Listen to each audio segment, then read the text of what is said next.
and they lived happily ever after.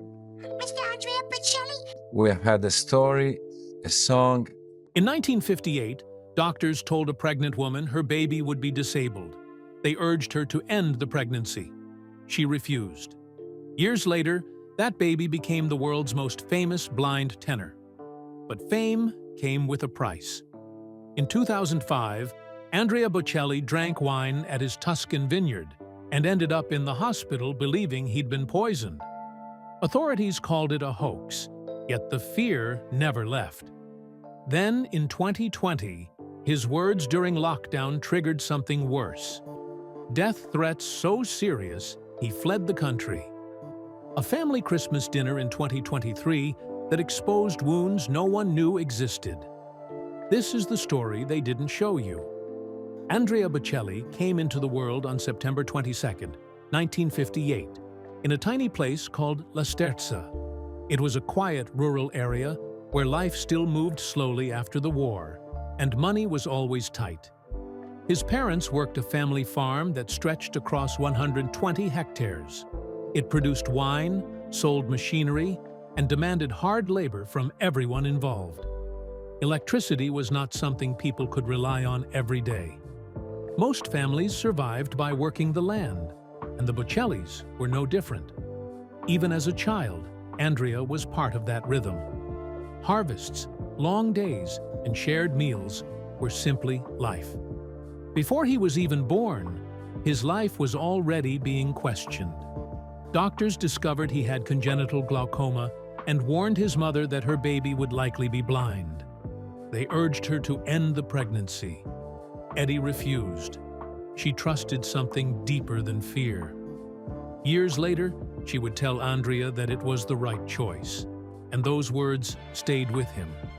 That moment became the quiet root of his strength. He grew up knowing he was chosen to live, even when the odds said otherwise. His early years were filled with hospitals, long stays, strange treatments. Doctors tried everything to save his vision, even methods that now sound unthinkable. Leeches were placed on his eyes in desperate attempts to reduce pressure. Despite all of it, Andrea held on to partial sight until he was 12. During those hospital nights, his mother played classical records beside his bed.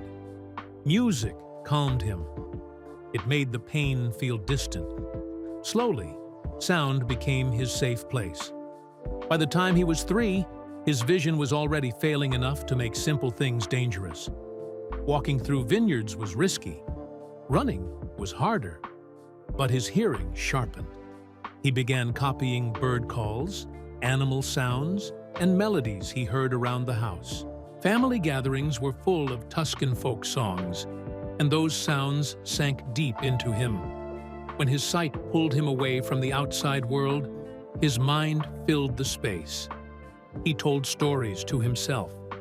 He imagined places. Music and imagination blended into one. His younger brother Alberto was born 2 years later, and together they grew up surrounded by olive trees and vines. Meals were shared at rough wooden tables made from farm scraps. There was laughter, teasing, and often Andrea would climb onto a bench and sing as if it were a stage. Even then, something in him leaned toward performance. At 6 years old in 1964, he began piano lessons. He could not rely on sight, so he learned through touch. Fingers memorized keys, ears memorized patterns. His mother kept playing records, and Andrea followed the notes by feel. By 8, he added flute and saxophone. At school events, some classmates mocked him. His vision made him different. Still, he kept going. In 1972, when he was just 14, he entered a singing competition in Viareggio and won with O Sole Mio. That moment showed him what music could do. It could lift him out of everything else. Then came the moment that changed everything.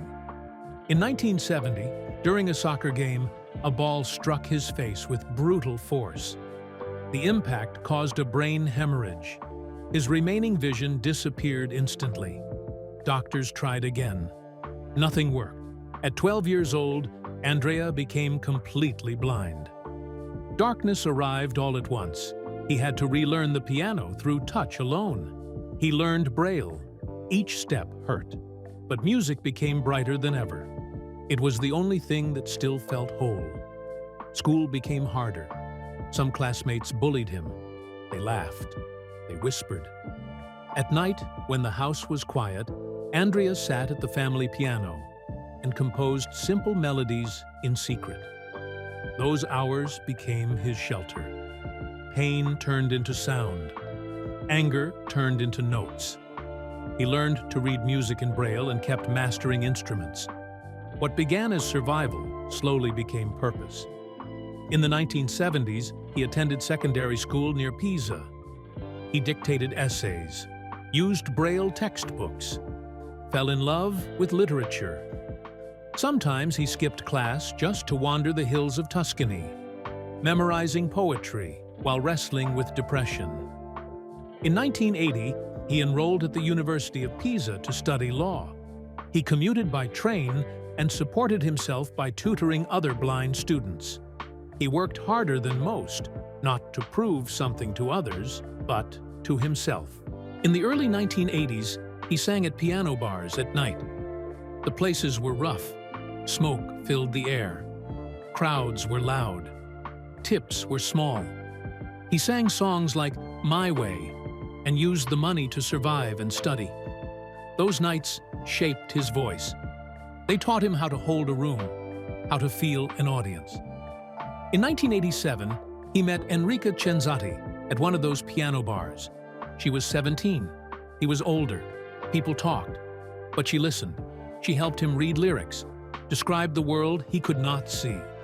They married in June 1992. She stood beside him during the hardest years, and even after their marriage ended in 2002, she remained part of his life through their 2 sons. Andrea earned his law degree in 1986 and briefly worked as a defense lawyer. It was stable, respectable, but it felt empty. During a case involving a street musician, something clicked. He realized music was not just part of his life, it was his life. He left law behind and chose uncertainty. In 1992, everything shifted. He was 34, blind, singing at piano bars in Florence when Zucchero heard him. Zucchero was searching for a voice for a demo of Miserere. Andrea sang it once. That was enough. The demo was raw, recorded quickly. Andrea followed verbal cues because he could not read the sheet music. He was terrified.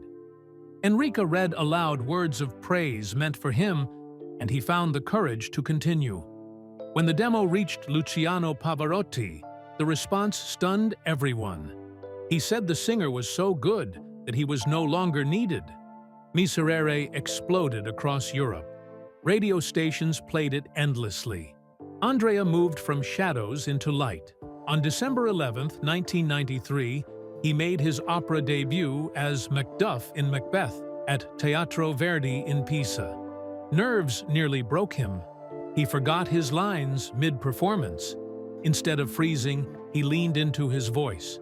The audience rose to their feet. In that moment, he understood that his voice could carry him through anything. Later that year, he toured Europe with Zucchero. In Milan, he sang Miserere for 50,000 people. After that night, he never returned to piano bars. In February 1994, he entered the Sanremo Music Festival as an unknown. He sang Il mare calmo della sera and won first place with record scores. During rehearsals, he tripped over cables and bruised his knee. He sang through the pain. The emotion stunned everyone. In November 1995, his debut album was released. It sold 300,000 copies in weeks. Millions more followed worldwide.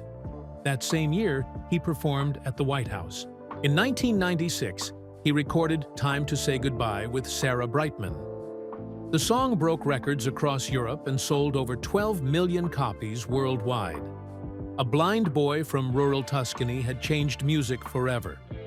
In 1998, Andrea Bocelli stepped onto the stage at La Scala in Milan as Rodolfo in Puccini's La Bohème, walking into one of the most demanding rooms in opera. Some critics said his tenor sounded too close to pop for strict traditionalists, and wrote that his style did not fit what they expected from a La Scala debut.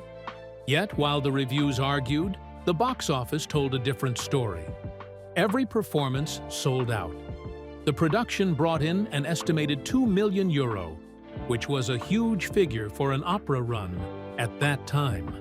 People who had never dreamed of going to La Scala suddenly bought tickets, drawn in by his recordings and by the story of a blind tenor with a voice that seemed to go straight to emotion. His presence in that building quietly pushed against the line that had always separated classical music and the popular charts, and the success showed that a crossover artist could fill a legendary opera house with ease. That momentum carried into 1999, when he released the album Sogno.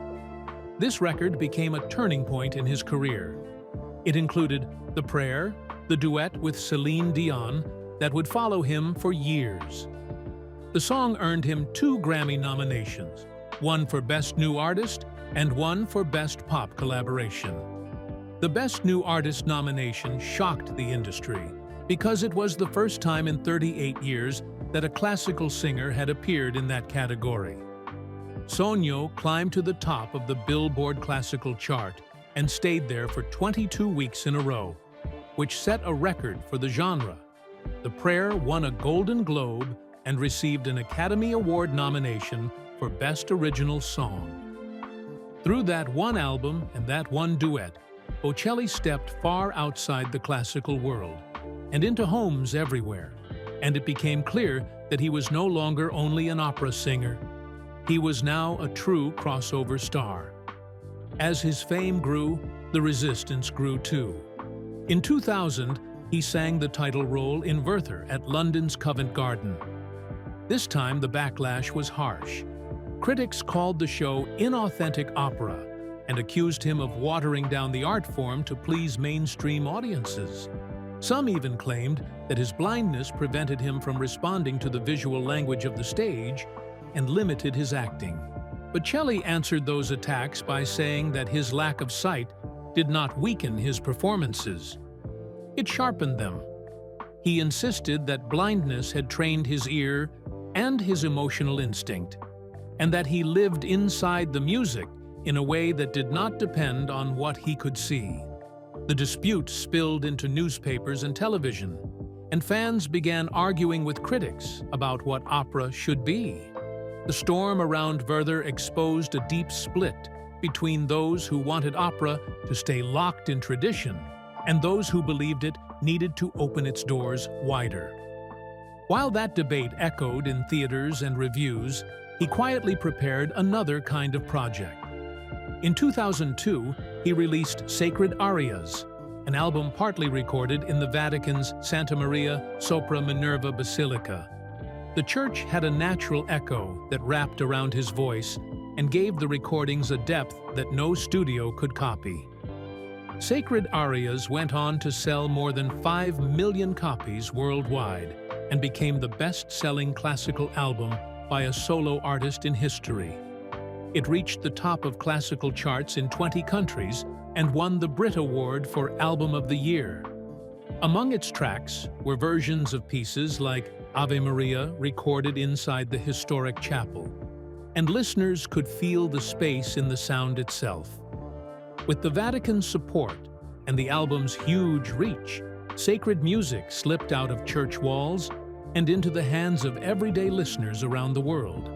Even with that success, he kept exploring new sounds. In 2004, he released the album Amore, which included a flamenco-colored version of Besame Mucho. The mix of Italian voice and Spanish rhythm surprised many classical fans. Some called it bold and fresh. Others wrote it off as too close to commercial pop, but the song slowly became one of his most loved pieces. That willingness to experiment followed him to the biggest stages. In 2006, he stood at the closing ceremony of the Turin Winter Olympics and sang Nessun Dorma and Because We Believe.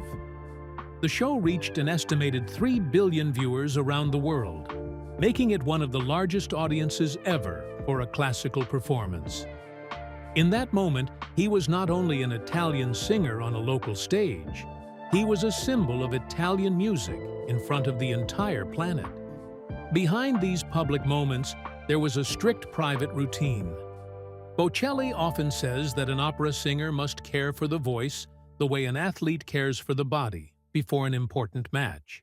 Before major recordings and performances, he does not drink alcohol. He eats very little. He rests as much as possible. He has also spoken openly about abstaining from sex before important dates because he believes that every bit of energy should be saved for expression. In interviews, he explained that you cannot overdo anything if you want to sing at the highest level. This discipline, repeated over years, helped him keep his sound steady and powerful and contributed to a career that has stretched across decades. By the time these stories became widely known, he had already sold more than 80 million records, and many fans were stunned to learn how strict his life was behind the warm romance of his songs. His global reach kept expanding. In July 2010, he headlined the Celebrate Africa concert at the Coca-Cola Dome in Johannesburg during the FIFA World Cup. Around 100,000 fans filled the venue and heard him sing pieces like Time to Say Goodbye, which left parts of the crowd in tears and turned into a worldwide talking point. The concert was broadcast internationally and pushed his album My Christmas to sell more than 3 million copies in the United States alone, even against heavy competition in the holiday market. Once again, he proved that classical and crossover music could not only survive, but dominate in places usually ruled by pop stars and rock acts. That same mix of courage and risk appeared again years later in a very different setting. During the strict lockdowns in Italy in 2020, he walked into an empty Milan cathedral on Easter Sunday for a solo concert called Music for Hope. The city outside was silent, but millions watched the stream from their homes. The event raised about €4 million for hospitals fighting the virus. Some people praised him for giving comfort during a dark spring. Others felt uneasy and said the concert looked out of place while the national death toll climbed. Bocelli later admitted that some reactions made him feel humiliated and offended, but he also said he felt proud to have helped hospitals. The event showed how hard it could be to balance art, grief, and public health in a wounded country. While the world watched his public life, his private world shifted again and again. He had married Enrica Cenzati in 1990 after 3 years of dating. In 1995, their first son, Amos, was born through an emergency C-section after serious complications during pregnancy. Bocelli canceled several concerts to stay with her, facing early on the way his career could collide with family life. Their second son, Matteo, arrived in 1997. By the year 2000, he was performing close to 200 concerts every year. Enrica spent long evenings alone, preparing quiet dinners that sometimes stayed untouched because he did not make it home. The distance grew slowly, more emotional than physical. In 2002, they separated. The divorce remained calm on the surface. There were no loud scandals, and Enrica later pointed more to emotional separation than to betrayal. They continued to live in neighboring villas in Tuscany, and Bocelli is said to have paid around €500,000 a year in support so their sons could stay close to both parents. That same year, another chapter began. In 2002, at the age of 44, he met 18-year-old Veronica Berti at a party. She would later become both his partner and his manager. They connected quickly over music and their shared Tuscan roots. He sang Occhi di Fata to her that night, and she later recalled that the atmosphere changed as he sang, as if the room narrowed to just the two of them. They moved in together that very night. a choice that fueled rumors of a forbidden love in the press because of their 25-year age gap. Despite the whispers, their bond grew steadier. Veronica gave birth to their daughter Virginia in 2012, and the little girl soon began to sing with her father on stage. On March 21, 2014, Andrea and Veronica were married at the Sanctuary of Montenero in Italy. Through all the attention, they have always said that age has never been the real question. For them, shared values and a love for their land and music mattered more than the numbers. Matteo, their middle child, walked his own slow path toward the spotlight. Born in 1997, he grew up under the shadow of his father's fame. He began singing as a boy, but he was too shy to perform for Andrea, choosing to sing instead for his mother. He learned piano at age 6 and studied music, yet he hesitated to step directly into opera or pop because he feared being compared to his father at every note. That changed in 2018. At 18 years old, he and Andrea released the duet, Fall on Me. The song spread quickly across the internet and marked Matteo's international debut. Andrea spoke openly about his hopes for his son and warned him about the traps that come with fame. He told him to stay humble, to remember that applause is temporary. Since then, Matteo has sung at major events, including the wedding of Kourtney Kardashian and Travis Barker, and has released his own albums, slowly building a career that is linked to his father, yet clearly his own. Their duets, mixing classical color and modern pop, have become favorites among fans around the world. Under all of these later triumphs sits a story that began before Andrea's birth. In 1958, when his mother Eddie was pregnant, she was hospitalized with appendicitis. Doctors told her that her baby might be born with a disability and advised her to end the pregnancy. Eddie, a devout Catholic, refused to do so. Andrea was born with congenital glaucoma and later lost his sight completely at the age of 12. In 2018, he spoke publicly about his mother's choice and used the story to support pro-life causes in Italy. Many listeners were moved and saw the tale as proof of his mother's courage. At the same time, feminist groups and activists criticized him for using a very personal story to take a public position on a complicated issue. They argued that he ignored women's rights and the difficult realities surrounding abortion. For Bocelli, however, this story sits at the center of his identity. It shapes the way he talks about life, faith, and the stage, and he returns to it often in concerts and interviews. His body has been tested in more visible ways too. In July 2010, while riding a horse in Tuscany just days before a major concert, he was thrown off and suffered fractured ribs. He had to be taken to the hospital. Doctors told him to rest, yet he decided to go ahead with the performance. He wrapped his chest tightly to hide the injury and walked on stage still in pain. Reporters wrote about his determination and the strain the show placed on his already challenged body. For many fans, the image of a blind singer standing in pain, refusing to cancel, became a symbol of his stubborn commitment to music and to the people who paid to hear him. Life on his Tuscan vineyard brought its own strange stories. After losing his sight, Bocelli developed an unusually sharp sense of smell, which made him a natural presence at family wine tastings. In 2005, during one such tasting, he said he noticed a strange scent in a bottle and believed that something was wrong. The situation escalated, and he ended up in the hospital after drinking wine he thought might have been poisoned by jealous rivals. Authorities later concluded that it was a hoax, but the news spread quickly and added another layer to his legend. The tale showed the pressure that can come with fame in a competitive world like Italian wine, and it hinted at how a heightened sense, while useful, can also feed fear and suspicion. The year 2020 brought more storms. In addition to the Milan Cathedral concert, Bocelli made public comments about lockdowns in Italy that sparked outrage.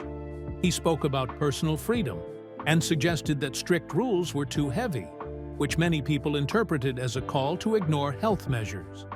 His social media posts and statements led to fierce criticism. Some accused him of encouraging behavior that could put lives at risk. The backlash grew so intense that he reportedly received death threats and temporarily moved to his home in the United States for safety. The episode showed once again how difficult it can be for public figures to speak about politics, health, and freedom during a global crisis, and how quickly admiration can turn into anger. Even inside his own home, there were tensions. His son Amos, the eldest, pulled away from music for a time. Watching Mateo step into the spotlight as a rising pop star stirred feelings of rivalry and distance. Amos turned instead toward business, choosing a path that did not involve microphones or stages. This created a quiet rift in the family. They still met, still spoke, but something remained unsaid between the brothers. In 2023, during a private Christmas dinner in Tuscany, that gap finally began to close. The family gathered, and the two brothers talked honestly about pressure, expectations, and their separate lives. That night became a turning point. News of their reconciliation spread among fans, and Andrea later shared messages about the importance of family unity, reminding people that even a famous family must still work through jealousy, pride, and hurt. By 2025, his story had grown so large that it needed its own film. In September of that year, the documentary Andrea Bocelli, Because I Believe premiered at the Toronto International Film Festival. Audiences saw never-before-seen footage, including scenes of the soccer accident at age 12 that has often been linked to the final loss of his sight, along with intimate clips from his Grammy experiences and early days in Tuscany. The film earned about $5 million worldwide in its opening weekend and became the highest-grossing music documentary of 2025 up to that point. It included interviews with family, colleagues, and old friends, and wove those voices together with archival video from his youth. The timing matched the 30th anniversary of his music career and turned the film into both a celebration and a reckoning with the difficulties he had overcome. Critics praised its emotional honesty and the way it captured not only the glory of his performances, but also the cost of reaching that level. That same year brought another long-awaited professional milestone. At the Grammy Awards on February 2025 in Los Angeles, Bocelli won Best Opera Solo Performance for a La Bohème aria recorded during his residency in Napa Valley. The performance had been recorded live in front of 15,000 fans and carried his usual mix of technique and emotion. He won against famous names such as Placido Domingo and Joyce DiDonato, which made the victory even more striking. After many past nominations, this was his first solo Grammy in that specific category. He was 67 years old. His acceptance speech moved the crowd as he thanked his family, his collaborators, and the audiences who had supported him across 3 decades. His link with global sport continued to grow. On December 5, 2025, he performed Nessun Dorma at the FIFA World Cup 2026 final draw in Washington, D.C., sharing the event with pop star Robbie Williams. Around 2,000 fans watched inside the arena, and more than 1 billion viewers saw the show around the world as the draw revealed the groups for the expanded 48-team tournament. It was his 3rd appearance at a FIFA event after earlier World Cup ceremonies in 2006 and 2010. Organizers chose him again because of his ability to connect with people from many countries and cultures. During the event, FIFA announced a donation of $1 million to the Andrea Bocelli Foundation to support music programs for children. Social media lit up, clips of his performance spread quickly, and his presence turned a simple draw into a shared cultural moment. A more intimate project arrived shortly before that. In November 2025, he released a family Christmas single called The Greatest Gift with Matteo and Virginia. They recorded it in a Tuscan vineyard, and the song included a solo by Virginia at only 10 years old, hinting that the Bocelli musical line will not end with her brothers. The video reached 3 million views on YouTube in its first week and became one of the fastest-growing Christmas releases that year. Critics praised the warmth of the lyrics and the blend of the three voices. Behind-the-scenes footage showed the family laughing and celebrating among the vines, which made the project feel like an invitation into their private world. A limited vinyl edition sold out in less than 48 hours, and proceeds supported the foundation's work for music education in disadvantaged communities. All of these threads come together in his financial and humanitarian life. By 2025, at age 67, Andrea Bocelli's net worth passed $100 million, built on over 90 million records sold, global tours, and ventures such as his luxury wine brand. Yet he has often pointed to his foundation as the part of his legacy that matters most to him. In 2025, the Andrea Bocelli Foundation helped around 1,000 children living in severe poverty and reached about 5,000 people through its projects in education and the arts. One of its most notable efforts that year was the launch of Braille music programs in Haiti, giving blind students new tools to learn and perform. Bocelli personally visited some of these project sites, including a school where children performed his songs using Braille notation. In October 2025, he received the United Nations Global Humanitarian Award in recognition of this work. The Foundation's annual report for that year showed a 30% increase in funding compared to 2024, proof that its reach was still growing.